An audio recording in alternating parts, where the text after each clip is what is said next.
What's up, guys? Today we're checking out a couple HD11s here, but as you can see, there's a little bit of a difference in height and attitude here. So let's dive in and find out what's different.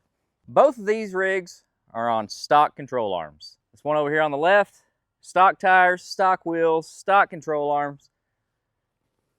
My Can-Am Defender over here is rolling on 35s though. And how did we do it? Well, our Thumper Fab 2-inch bracket lift made this possible. With that bracket lift, of course, gives us the 2 inches of extra ground clearance, gives us the ability to run the 35-inch tire on this rig. And as you can see between the difference, it's pretty substantial. These crew cabs, pretty easy to get high centered, especially running on stock or even larger tires on the stock one. That's a lot of ground there to be able to cover. So giving it that lift really not only gives it a much better stance, but a lot of ground clearance there, right there mid-cab where you really need it when you're getting into some really technical trails.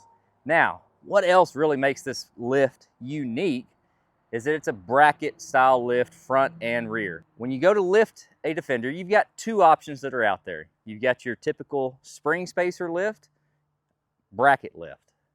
A spring spacer takes away some of that shock movement. Our bracket lift, while keeping the stock shocks, does not take away any of that shock travel. So what that does is that gives us a much better ride when compared to a puck lift, spacer lift, whatever you want to call it out there. So this thing not only sits right, gives us much more room for a bigger wheel and tire, but it's still gonna ride a heck of a lot better than just throwing a spacer on it. Now you're gonna want to stay tuned because this awesome Shelter Green HD11 is not going to be staying stock for long. So be sure and check back in with us as we completely transform this ride. So if you need to see some daylight under your cab on your HD11, check it out. Thumperfab.com. Find a dealer near you. Let's get lifted on the trail.